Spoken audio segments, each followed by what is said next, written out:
Bonjour Eric. Bonjour. Quel est le programme de la reprise pour les joueurs? Vous avez monté en puissance, bien évidemment. Déjà, ils ont eu un programme personnel avant de rentrer un petit peu ici. Et là, on va y aller progressivement, sachant que la saison ne va pas tout à fait être la même que les saisons passées, puisqu'on n'a pas de Coupe d'Europe. Donc, on va essayer d'intensifier un petit peu plus la préparation. Alors justement, là, vous devancez une de mes questions. Effectivement, il n'y a pas la Ligue des Champions. On le sait, les clubs qui participent à cette Ligue des Champions programment leur équipe, les joueurs, pour qu'ils soient prêts, on va dire, qu'ils soient au top, au maximum de leur potentialité, on va dire, entre le 15 septembre et le 15 octobre. Oui, mais on n'est pas si précis que ça. On essaie d'avoir un pic de forme dans ces eaux-là. C'est jamais facile. Mais là, c'est vrai que c'est un petit peu différent parce que, d'une part, le début de championnat, il faut tenir compte déjà d'un nouvel entraîneur, Jean Tigana, qui souhaite que l'équipe prenne forme et vie tout de suite. Je veux dire, il n'y a pas le temps de remettre en route, de préparer de ça progressivement. On a un début de championnat qui est difficile, donc il faut être prêt rapidement. Donc la préparation va tenir compte de ça, tous ces éléments-là. Eric, un début de championnat compliqué ou difficile parce que vous recevez dès le premier mois pratiquement trois des plus grosses équipes du championnat. Oui, c'est difficile. Paris, Marseille. Ouais, exactement. Et puis c'est pas simple. Bon, faut peut-être mieux les jouer à ce moment-là aussi, mais d'un autre côté, c'est pas simple de jouer des équipes comme ça. Bon, c'est pas évident, mais d'un autre côté, bon, il faut prendre les choses comme ça. Je crois que ce qu'il faut, c'est redonner une image différente de la fin de saison dernière. Donc de passer à autre chose. Et puis la préparation va tenir compte de ça. Ça, c'est évident. Et donc moi, je vais changer un petit peu des choses en fonction des souhaits de Jean Tigana. Voilà. À titre personnel, donc c'est une remise en cause à chaque fois qu'un nouvel entraîneur arrive. Quand je dis vous d'ailleurs, comme l'ensemble du staff qui vous accompagne, c'est comme ça qu'on le conçoit. Tout le temps. C'est toujours difficile, c'est toujours angoissant parce qu'on repart avec des principes. On a toujours d'une base de travail. Nous, ce qu'on veut, ce qu'on souhaite à Bordeaux et ce qu'on fait depuis quelques années, c'est quand un entraîneur change, qu'il arrive dans de bonnes conditions, dans les meilleures conditions possibles, que ce soit au niveau médical, au niveau préparation physique, au niveau à tout niveau. Donc on doit avoir une base, nous, de travail qui nous permette de, quand ça change, malheureusement, ça souvent, et c'est comme ça, c'est la vie de l'entraîneur, c'est une durée de vie courte. Quand un entraîneur arrive, il faut le mettre dans les meilleures conditions. C'est ce qu'on a fait avec, dans la meilleure façon possible. On essaie de donner le maximum et c'est ce qu'on a fait avec tous les entraîneurs qui sont passés, quoi. Donc c'est toujours angoissant. C'est angoissant parce que les indications des entraîneurs ne sont pas les mêmes, ils sont plus pointus, moins pointus dans certains domaines, plus dans d'autres, et puis il faut essayer de trouver un bon amalgame. Et là, vous semblez repartir de toute façon avec un groupe que vous connaissez bien. Il n'y a pour l'instant aucune modification, à part le départ de Marwan Chamakh, bien sûr. Ouais. Donc c'est un avantage, ça, j'imagine. C'est un avantage au niveau physiologique, oui, parce que je connais les joueurs. Même si ça évolue, on a quand même des joueurs qui arrivent d'autres clubs qui ont été en prêt. Mais c'est vrai que ça arrange un petit peu les choses. Il n'y a pas de groupe différent à part les internationaux qui vont arriver en cours de préparation. Autour du 12 juillet, c'est ça? Oui, ils vont reprendre le 12 au matin. Et avec un programme pareil qu'ils vont avoir.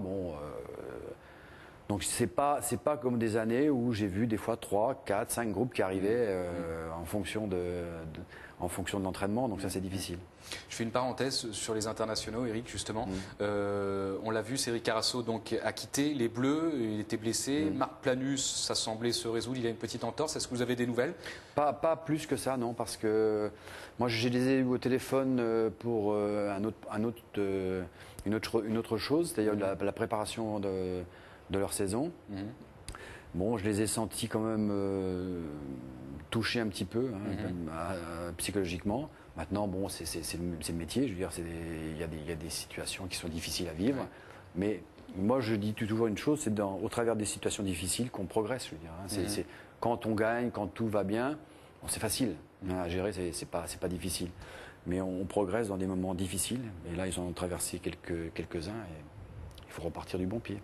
C'est plutôt porteur d'espoir ce que vous dites, parce que la fin de la dernière saison n'a pas été terrible, donc c'est aussi dans ces moments-là qu'on apprend. Exactement, c'est une source de progrès. Non, mais le football, le sport de haut niveau, c'est comme ça. On ne progresse qu'au travers de la difficulté. Quand tout va bien, en général, ça va bien, c'est facile à gérer. Il faut analyser aussi. je dis pas qu'il faut toujours vivre des situations difficiles, non. Il faut avoir un peu de bonheur dans sa vie.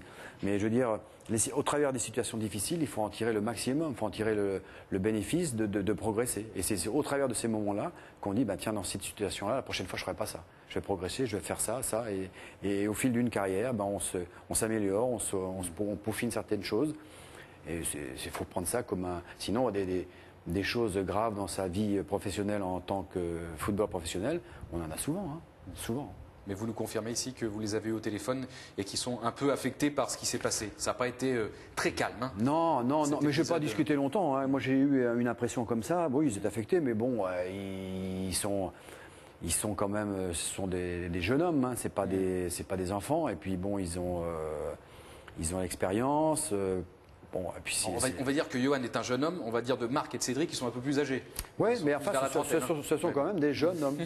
Et ce ne sont pas des gens très âgés. Dans le métier, il y en a certains qui vieillissent un petit peu, mais c'est à partir de 27-28 ans qu'on commence à être très bien au niveau du football. Hein. Quand on a l'expérience, quand on a toute la base physique, tout ça, et puis on a l'expérience qui nous aide un petit peu, et là on est bien, on est plus mature, quoi. Vous pensez que Cédric sera rétabli pour le début du championnat ? J'ai pas d'indication. D'accord. Bon, allez, 2 dernières questions, Eric, et puis on vous libère. Jean Tiguin, est-ce que vous le connaissiez et comment s'est passée votre première rencontre ? Très bien. Je le connaissais comme ça, oui. Forcément, comme joueur, j'ai joué contre lui quand j'étais moi en seconde division. Lui aussi d'ailleurs en seconde division quand il était à Toulon. On s'est rencontrés plusieurs fois. Et puis, je l'ai rencontré aussi quand j'ai commencé avec Elie Baup à Bordeaux. Et il faisait le choix, il hésitait encore pour aller en Angleterre. Et je crois que c'est au travers d'un repas qu'on avait fait ensemble qu'il avait pris la décision d'aller donc à Fulham entraîner. Et non, c'est quelqu'un que j'apprécie beaucoup. Il a une rigueur, une discipline qu'il avait en tant que joueur. C'est quelqu'un, souvent des fois on voit des joueurs, des anciens joueurs qui deviennent entraîneurs et qui sont un peu différents, qui changent. Lui, il a toujours une discipline de vie, une rigueur qui continue à mener en tant qu'entraîneur. Et puis au travers de tous les clubs qu'il a fait, il a réussi. Donc c'est un monsieur dans le football, c'est quelqu'un de très respecté, c'est quelqu'un de très rigoureux, un professionnel. Et puis c'est toujours très agréable de travailler avec des gens comme ça. Dernière question, ça ne vous a pas échappé, Laurent Blanc, Jean-Louis Gasset qui lance des ballons de sonde comme ça de temps en temps dans la presse. Eric Bédoué, rejoins-nous. Ouais, Qu'est-ce que vous avez votre réaction Laurent m'a demandé en équipe de France, je précise pour les abonnés. Laurent m'a demandé de travailler avec eux en équipe de France. Donc on avait la possibilité de travailler. Moi, ce que je veux, c'est rester à Bordeaux. Déjà, c'est un club que j'admire, que j'aime beaucoup, et puis avec des gens avec qui je travaille qui me plaisent. Donc ça, c'est une chose. Et puis, je sais que Laurent, lui, souhaitait avoir quelqu'un qui soit à temps complet, mais après il a changé d'avis parce que je crois que la fédération souhaite aussi avoir une forme de pigiste. Donc moi ça me convient parfaitement. Maintenant c'est à Jean Tigana de décider, c'est au club de décider. Je veux dire, je suis au club, moi salarié du club. Si moi ça m'intéresse forcément de faire des piges en équipe de France parce que ça intéresserait tout le monde, je veux dire. Mais maintenant c'est au club de décider. C'est plus à moi. Merci beaucoup de nous avoir éclairé sur ce point, Eric Bédoué, et puis merci d'être passé sur le plateau de Girondin TV. On se reverra très bientôt pour faire le point, on va dire, aller à mi-parcours de cette préparation. Merci. À très bientôt. Merci beaucoup.